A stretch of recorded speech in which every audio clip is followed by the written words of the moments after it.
Hello and welcome to episode number 25 of Entrepreneur Journey. I am so privileged to have my friend David Price here with us. And David Price is owner and head coach at David Price Coaching Group. How are you today, David? I'm fantastic, Doug. How are you? I'm doing wonderful. So tell the audience a little bit about you. We're going to ask you some questions here in a minute, but kind of give them an idea of who you are. Sure. Well, my name is David Price. I'm originally from Kentucky, but I have lived in coastal North Carolina now for about 17 years. I've been in ministry for over 30 years, full-time pulpit ministry for over 30 years. I've been a certified professional life coach for about 5 years. I'm married for almost 30 years. I've got three young adult children and one grandchild. And I know people are thinking, wow, man, you must have started, all that when you were about 10 because you look so young. You don't look old enough to be a grandfather. And I get that all the time, but it's cool. But anyway, I do have a grandchild. I love to run. That's really my most beloved activity is running. And I do that more for my mental health and my physical health, but it's all good. It's good for everything. So that's a little bit about me. In regards to looking young, I think what you teach people is one of the things that you do, and stress really ages you. So I think that's one of the reasons that you probably look younger than a lot of people think you are, is because you don't have the stress, right? So, well, I know how to handle it. I think we're probably going to get into having it, but I have learned a lot about how to handle it for sure. All right. So let me just ask you some real quick getting to know you questions. Sure. The first one is, where is your dream travel destination? Man, hands down, I don't even have to think about it, man. Great Britain. Really? It's my bucket. Oh, it's my bucket list, man. I love all things British. Sherlock Holmes, old, not so much the new royal stuff. That's a little tedious, but like the old king and queen, knight, Stonehenge, man, just the whole British thing. I'm down. I want to see the whole thing. Nice. I think British people have the best accents, in my opinion. Oh. Well, except for Southern accents, I'll agree with you. That's true. I'm not going to go down the rabbit hole with this, but it's funny that you bring that up because my daughter just recently is going to a new school, right? And we live kind of in a little rural area, so everybody is a little bit more Southern here than they are 10 miles away. It's funny that it's only 10 miles away, but she's going to this new school, and everyone in the school, even though it's 10 miles away, makes fun of her for her Southern accent. Tell her to wear it with pride, baby. Yeah, wear she it does. With pride. She does. Good she for does. her. They don't make fun of her as much as kid her, Oh, so, yeah. It's all good. Yeah. It's endearing, actually. I think they actually Absolutely. Like it. Yep. So next question, something that you and I both like, basketball. And I know we had talked in a previous conversation that you are a basketball coach. I am. And I want to know, did you play growing up? Yeah.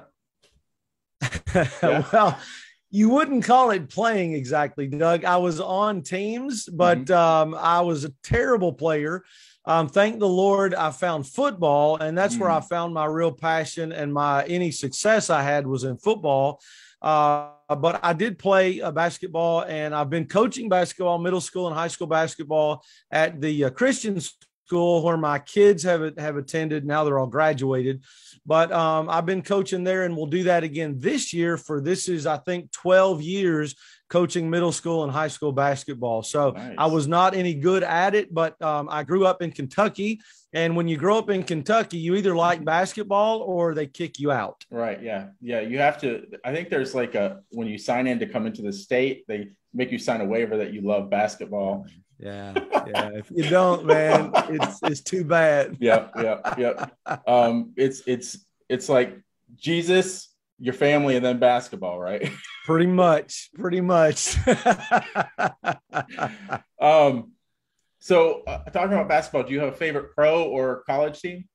Yeah, definitely, man. I, over the last couple of years, for a couple of reasons, I'm super, super busy with my business and all the other things I have going on. So I've completely eliminated watching sports, which is crazy for me, man, because forever, I'm like most guys. I mean, I just watched it wall to wall, and I've completely eliminated watching sports. It got really political and stuff. And I just, I watch sports for sports, not politics. So I just kind of got turned off, but also just because I'm so busy. So I've completely eliminated watching sports.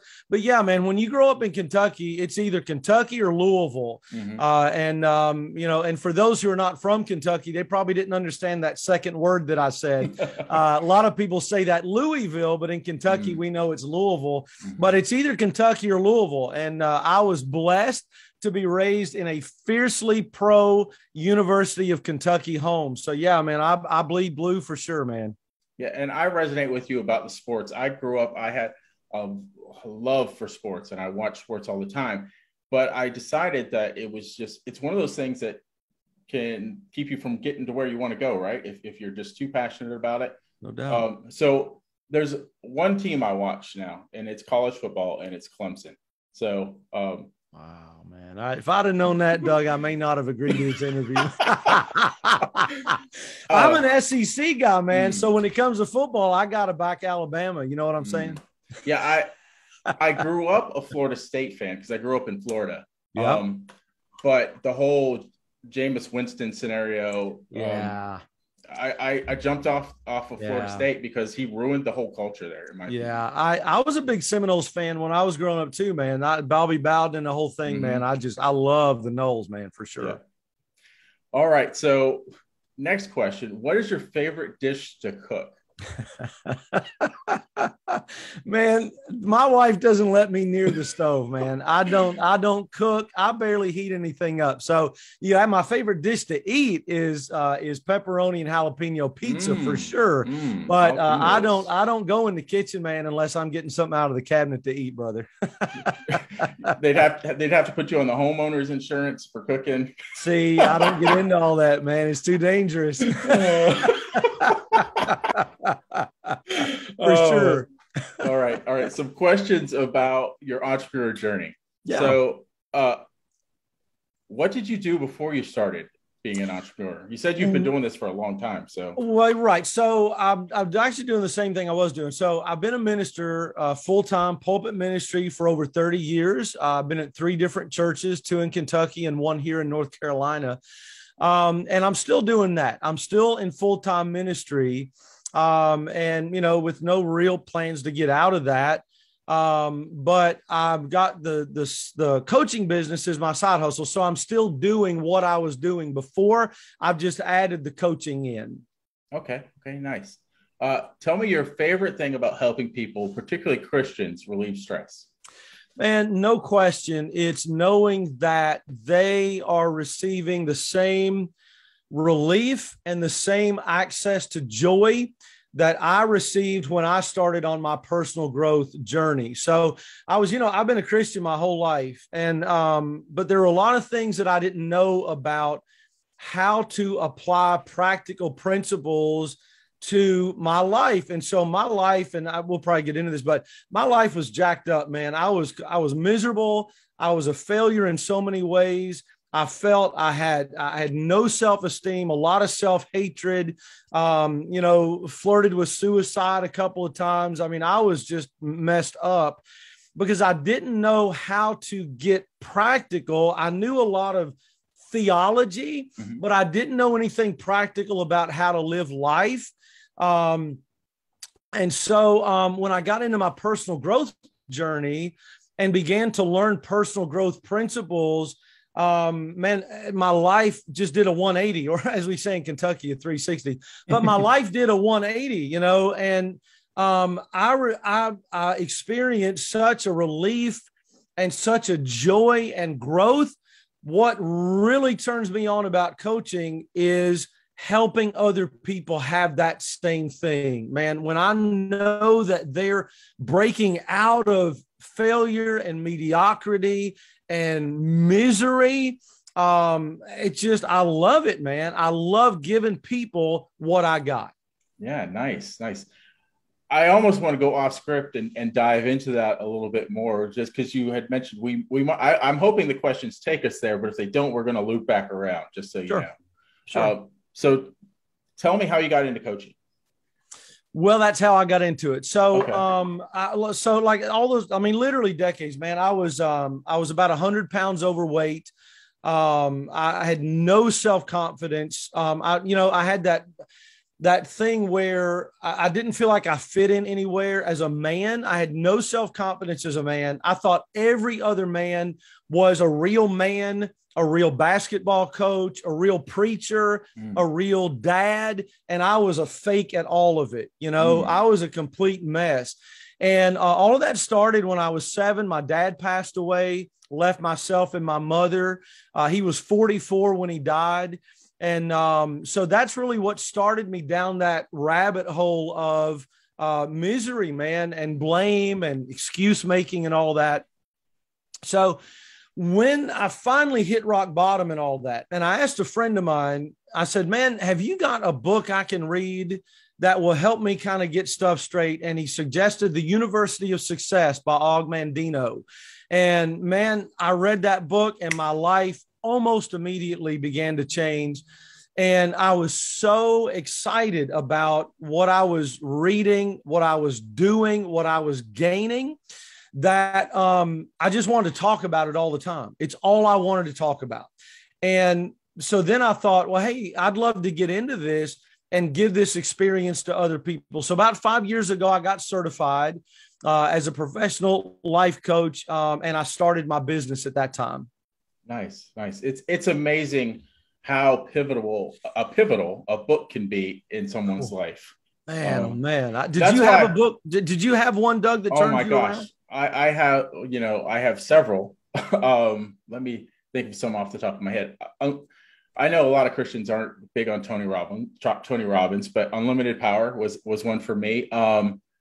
Psycho-Cybernetics is another one that seemed to be a pivotal transformation for me. I wish I could pan over to my bookshelf and just start pointing ones out. I know. And that is why my favorite gift to give anybody is a book. Because I feel like, if it's the right thing at the right time, it can really change somebody's life. Dude. Oh my goodness. But man, you nailed it, because man, this friend that I'm talking about so many times, he had reached out to me because he saw my misery, my depression. He reached out so many times, and he would say, look, man, I've got the thing you need. I can help you with that. And I mean, it wasn't the book at that time. It was his own personal growth experience. And I just turned him away. Not until I went to him and said, dude, do you have something? That's when it kicked in. So man, you absolutely nailed it on that, man. We're not going to take it, man, until we're ready to take it. I love that you said that. Yep. You have to be ready. Gotta be, man. Yeah. So my next question, has starting your own coaching group been challenging? Man, I think if I would have known, I would never have got into this, man. This has honestly been the most challenging and at times the most miserable thing I've ever done in my life. It has absolutely been a battle just to keep going. I want to quit almost every day. Now, you caught me at kind of an up period. I'm feeling a little bit better about things, but I'll be honest with you, Doug, most of the time I want to quit. Most of the time I want to pack it in, man, because first of all, I feel like a lost ball in high weeds. I've got no business experience, no finance experience, I don't have an MBA. I was listening to a podcast the other day, and they were interviewing this entrepreneur, and he was talking about Cambridge, Harvard business, MBA, and all that stuff. And I just thought, why am I even bothering with this, man? I've got none of that. And so I feel confused all the time. I feel like I never know what I'm doing. I feel like, now look, the commitment I made to myself all those years ago was, I'm going to take action on my dream every day. And I do that, Doug. I have not missed a day. I take action on my goal every single day. But if I had not done that, I obviously wouldn't be where I am today. But there are so many times when I didn't feel like it, and I wanted to quit, and I wanted to pack it in, because I felt like I'm taking action, but who knows if I'm going the right direction? I'm working on this, but who knows if this is what I ought to, should I be doing that thing over there? And so I'm just being honest with you, man, Doug, this has been the hardest thing I've ever done in my entire life. And I very, very seldom do I feel good about it. I'll just be honest with you. Wow. I had a thought about that, and just give me a second to think about it. What I was thinking is, often the most challenging things end up being the most rewarding. When you get through the challenge, it's usually the most rewarding. Pressure makes diamonds, right? So, yep. Yeah, absolutely. So, and I'm sorry, go ahead. No, I was going to say I've gone through some of the same things in my entrepreneur journey, but I always felt once I got through this part, it was good on the other end. So. Absolutely. And one thing that we teach in our coaching program is, reframing is looking at something in a different way. Mm-hmm. And we talk about that a lot in my program. And one thing, Doug, that I do is along the line that you just said. Sometimes I wish that this was like, I started and then 6 months later, I'm at six figures and I'm this celebrity coach. But then I think I wouldn't appreciate it. And there's so many things I wouldn't know, so many things I wouldn't understand. And there's no way that I could possibly appreciate that success without all of this heartache. And so I learned to say, look, when I'm just what you're saying, when I'm farther along and getting more success, it's really going to mean a lot to me. Just like when we give our kids phones and cars mm-hmm. and stuff, they don't appreciate that. But if they earn it, it means a lot more. Yep. Totally agree. Totally agree. Yeah. So now let's talk a little bit about your expertise. Tell us some specifics about your coaching. Sure. So again, I got certified, and which I would recommend. Of course, in our industry, you don't have to be certified, but I would highly recommend. It's one of the best things I ever did, because after many years in ministry, I mean, in a lot of ways, I'm really equipped to do this. But I learned a lot of things about coaching by being certified, and there's a confidence that you get when you get that paper. You can tell people I'm a certified professional coach. There's a confidence for you and there's a credibility to others. So I would recommend to anybody who's watching or listening, if you're thinking about getting into coaching, get certified. Don't have to, but it's going to be a big help. And I'd love to, in a moment, Doug, I'd love to hear your thoughts on that too. But so I got certified. And so my coaching is all based around the things that have helped me. What I love to do is give people stuff that has worked for me. And when I started out in my coaching, I started out doing one-on-one. Not a big fan of one-on-one for me. I don't really enjoy it. And so I moved eventually to a group coaching model, and that's what I have now. And so what I teach in the group coaching is what worked for me. So when I started doing that, we had some stunning breakthroughs and transformations. I had a gentleman who came into the program and he said, I hate my brother. I hate my father. I've hated them for decades. And I don't know that I can ever get over that, but I hate my family. And I'm going to be honest with you, Doug, when he said that, man, I thought, and I don't know what I got for you, man. I don't know that what I've got is going to help you. But just a few weeks later, after learning some of the things that we talked about, man, he got on the call and he said, I've got to tell you, man, he said, I've had a breakthrough. I've done the things that you told me to do. And he said, I can honestly say, I have forgiven my father. I've forgiven my brother. I've released all of that. And, I've had clients come in, business people. I had a client just recently went over $1 million for the first time. I've had a client was able to quit his $100,000 a year job to get into what he really wanted to do. And he's killing that. So what I'm saying is that what I learned was very early that the things that worked for me worked for other people. So what gives me a tremendous amount of confidence is it worked for me, so I know it from experience. It's worked for a lot of other people in a lot of other areas, a lot of different things that they needed done. And so the program really works. And so what we're sharing, what we're doing, what we're teaching really is very, very effective. Nice, nice. I will touch on the accreditation. Please. Yeah. From a marketing perspective, because I'm in the marketing realm. Yeah. People will buy based on your experience, right? But how do you get them? How do you get in the conversation to talk about your experience and what you've done? You have to have those things that kind of break open the door, right? Like testimonials, accreditations, things that solidify you as a real business, right? Exactly. So that's my view, and we call them trust symbols. So a lot of times we build funnels, right? And so we make sure that there are trust symbols on those funnels because it helps. It breaks down one of the objections that people usually have coming in. So right, that's my view on it. Yeah, yeah, I totally agree. It's a big door opener, and it lets people know that you've done something to get qualified to help them with what they're doing. So yeah, I think it's huge. Yep.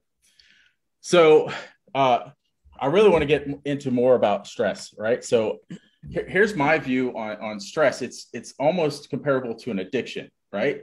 It can wreck you that much. If you let it dwell, it can ruin your relationships. It can ruin your quality of life, just like an addiction would do. So what are some practical things that, well, our audience is mostly entrepreneurs. So what are some practical things entrepreneurs can do to kind of get a grip, so to speak? Yeah, man, that's a great question. So let's say a couple of things about that. First of all, I'm not a mental health professional of any kind. So I try not to get into that realm, but I love what you said about addiction, because I believe that not only are the effects of stress like the effects of addiction, I believe that stress can be an addiction. I think that a lot of people are addicted to drama. I think a lot of people are addicted to conflict, stirring the pot, attention, and that kind of thing. And so I think what you said, man, is really, really powerful. There's a lot of connecting points between that. So in our program, we get into a lot of really specific things that people can do. We teach the value of pausing, deep breathing. Breathing deeply causes real changes to your brain, your physiology, your mind. And so breathing deeply, we teach something I call notice, stop, and replace. And so you become aware of the stressful thinking, you stop it. And we teach some things about that. And then we replace it with an empowering thought. We teach reframing. We teach a lot of kinds of different things. But here, to me, Doug, this is where the stress management gold is.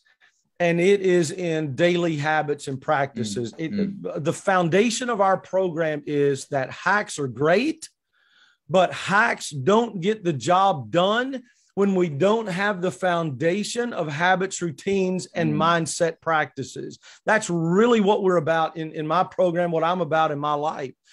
So like with notice, stop, and replace, I'll give you an example. So when I'm going through my day, if I catch myself having a stressful thought, then what I do and what I teach is I noticed that. Now I'm going to stop it. And so sometimes I say it verbally, stop. Sometimes I visualize a stop sign, right? Whatever. So I stop it. Then I replace it with an empowering thought. Well, here's the question. What is that empowering thought?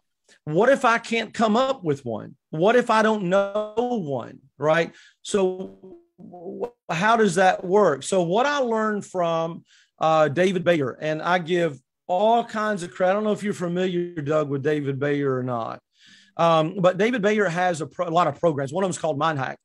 Are you familiar with him? No, I'm not. So David Bayer has a program called Mind Hack, and it was the thing that above anything else really taught me how to apply the things that I learned that I now teach. Anyway, so what I learned from him was to make a list, and I did this. And when I did this, Doug, my list of limiting beliefs was a full page, typed out page long, my limiting beliefs. Wow. So I listed out my limiting beliefs. Then I listed out an empowering belief for each one of those limiting beliefs. Okay. And I'm telling you, man, I hope that people are taking notes on this because this is absolute gold, man. This will change your life. Yep. So I listed out my limiting beliefs. I listed out an empowering belief for each of those limiting beliefs. So one of my limiting beliefs was I'm a quitter. I start and I never finish. That was literally one of my beliefs. So I put, well, what would I like to be true? And I put, I am a finisher. So what happens, and typically with standard, the way affirmations are taught typically is that we're going to stand in front of the mirror and we're going to go, I am a millionaire. I am fit and healthy. I am awesome. Well, with me, Doug, my brain was going, dude, you're a loser. You're 100 pounds overweight. You know, you're a quitter. You're mediocre. None of that's true. So here's what we do. List the limiting beliefs, list the empowering beliefs.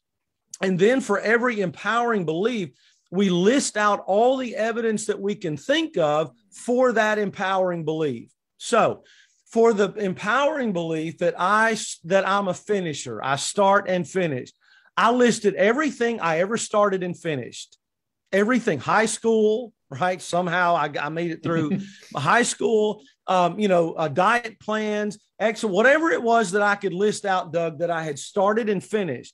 What that did was give my brain evidence that empowering belief was actually true. Mm-hmm. Now, every morning I would go through that list. Every single morning I would go through that list.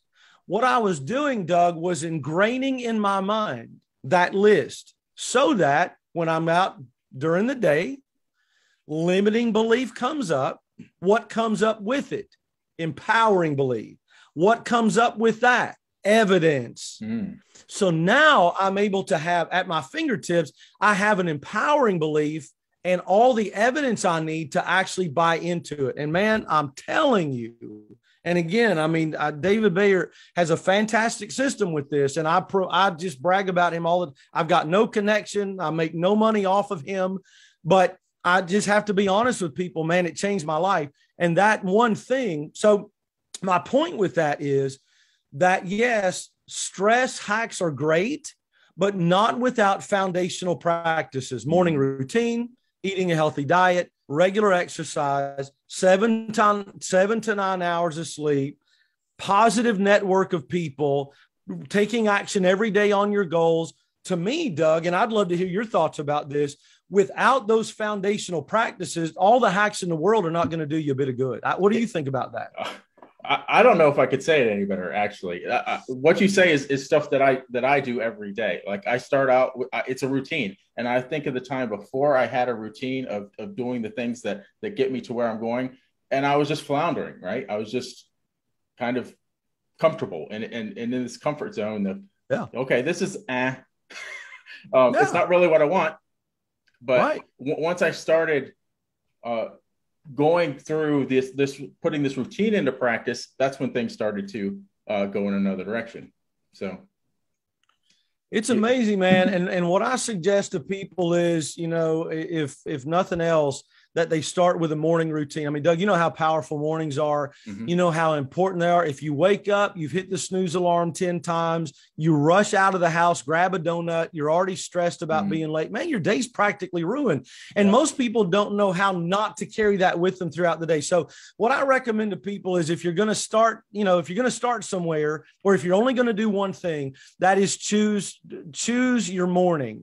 Be intentional about your morning. Make it positive. So, you've probably read, Doug, the Miracle Morning. I read it. Very powerful, very helpful. He's got 6 or 7, Hal Elrod does 6 or 7 things that he teaches you to do. I did that for a long time, exactly how he teaches it. What I tell people, though, is you do what works for you. A part of my morning routine, Doug, the first thing I do is get a cup of coffee. That sounds like a trivial thing, but that makes me so happy in the morning. Mm-hmm. Why would I not do it? Yes. If getting up in the morning and, whatever, I mean, reading The Far Side, or I'm dating myself there, but whatever that is, if Or it going makes you outside. happy in the morning, go outside and get some sunlight, man. Yeah. 10, 15 minutes of sunlight, and Yeah. you're really boosting your health. So anyway, that's what I teach people is habits are king. Hacks are great, but habits are king. You've got to get them going if you really want fulfillment, peace, and joy. Yep. If I could add to that, as far as Christians are concerned, that's the best time. That's the best time for me. I'm not going to say this for everybody. That's when my time to get into my devotion and prayer, and really sets my day up. When I have time with the Lord, right first thing. Maybe not the very first thing. I like to give the Lord my best time, so I make sure I have a cup of coffee first. Amen. Amen. Yeah, man. I love what you said, Doug, too. Morning isn't great I get up at 5 a.m. every day. And that's not for everybody. And it doesn't have to be. A lot of times I think, Doug, as coaches, and I would be interested to know what you think about this as a marketing expert. But a lot of times we feel like the way we do it and teach it is the only way. Morning is not the best time for some people. What I coach people on is you figure out what works for you. Sometimes people will hear my training and they'll say, is it okay if I do it this way? I say, look, man, you do it the way it works for you. I'm giving you parameters. You make it work for you. What are your thoughts on that, Doug? Yeah, I think you should do it and then find out what works for you, right? So maybe, and even switch it up at times, because a lot of times getting into routine, it can start to feel bland and mundane. Switch it up. Do something a little out of order. Do something a little keep doing the right things, but do them in a different order and see if that feels better for you for a while, but keep it fresh. Yes. Yeah, absolutely, brother. Yeah. So yep. That's my thoughts on it. So, I love that. There's a podcast I listen to called The Feel Good of. I'm sorry. No, I was wanting you to go on. Yeah, there's The Feel Good Effect is the podcast, and that's kind of her whole thing is what makes you feel good. I mean, what, and obviously as Christians we've got a little some limitation there on what makes us feel good, but if it makes you happy, if it makes you peaceful, if it brings calm or joy, let's be intentional about getting that into life every day. Man, let's get everything we can that brings us that satisfaction and that feeling good. So yeah, man, I love what you're saying about that. This isn't on the question sheet, but it just comes to mind because it's something that I like to talk about what I'm dealing with, right? So from a stress perspective, I'm going all the time, right? And it's been in my brain, and I believe God's telling me, He's like, you need to slow down, and you need to take time for rest, because as entrepreneurs, that I think that's what leads to burnout and overwhelm, is that we go from sunup to sundown, and then we wonder why we're not as productive as we need to be. And God's been telling me, I think you need to take an extra day off, because on the weekends we're errands and everything. We're full bore as well. So I need to take a little more time during the week and kind of slow it down a little bit. And part of me, the entrepreneur brain is saying, don't do that. That's going to slow your growth. No, it's actually going to empower my growth, because I'll have the recharged energy in order to be much more efficient than I am. 100%. We know from studies that even during the day, that a 50-10 time blocking schedule is optimal for productivity. So it's actually like 52 minutes. But what I coach people on is 50 minutes of work, 10-minute break, 50-10, 50-10, all throughout the day, right? That's the most, because you look at that and you go, man, I'm blowing, an hour, a couple of hours taking a break, but you're going to be so energized that during that 50 minutes, your energy is going to be higher and you're going to get more done, and it's going to be better stuff. So yeah, man, taking that whole day, or at least half of a day. I mean, look, man, the Sabbath was made for man. God gave the Sabbath for man to chill out and rest. And then, we rebel against it. And one reason he did that, I think, Doug, was to teach the Israelites faith. We demonstrate a lack of faith when we're basically saying, if I don't go 24/7, I'm not going to be productive. When God told the Israelites, take the day off and I'll make sure that you have plenty. That's exactly what he told them. Yeah. And the same thing works for us. 100%. Man, I'm glad we threw that in. I think that's valuable for everyone listening. So tell everyone, this has been an amazing conversation. Tell everyone how they can reach out to you, where they can contact you, and get access to what you can do for them. Sure, absolutely. So a couple of things. My main platform is Facebook, and so and really the hub is my personal Facebook page, and so it's David Price, Price. When you search for David Price, several will come up, but just pick the one with the devilishly handsome profile picture. That's going to be the one that you're going to want to. So I'm in Morehead City, North Carolina. Maybe, I don't know, Doug, if maybe there can be a link, or if you I always put links. Yep. Yeah. I figured you probably did. So anyway, they can hit me up there. I've also got a free private Facebook group for Christians who want to overcome stress and achieve their goals. And so if they hit me up at my personal page, I can get them hooked up with the private Facebook group. If anyone wants to email, I'd love to email and connect with people via email. And my email is David at David Price Coaching Group, David at davidpricecoachinggroup.com. And just any of those ways, man, I would absolutely love to connect with folks, man, just to make some relationships. I love it. And Doug, before we get away, I have to say, brother, that, man, I love what you're doing. I appreciate what you're doing. I love your energy. And listen, I love your style, man. Thank you. Nobody puts posts out like you do. Nobody puts pictures out like you do. I love the bald head. I love the facial hair. Dude, listen, when I grow up, seriously, when I grow up, brother, I want to be like you. You've got it going on. You really do. And I appreciate it, man. You inspire me, and I'm going to promote you and support you every way I can. I think you're fantastic. Thank you so much. And I'm going to give you my wife's phone number so you can call her about the facial hair, because she wants me to get rid of it. She's not digging it. Nope. I said, I don't have any hair up here, so I got to have hair somewhere. Yes, exactly. So, yeah. But it has been a pleasure. Well, thank you, brother. I appreciate it. One other thing I want to say is, do you mind if we put the link to the Facebook group also below?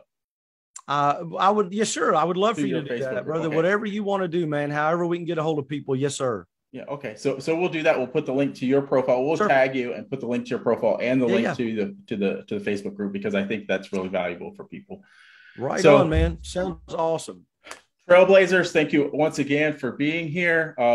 This is episode number 25. I can't believe it. I started this thing on a whim and just wanting to connect with more entrepreneurs, and it is by far one of the favorite things I've ever done. It's a blessing to me, and I hope it's a blessing to everyone out there.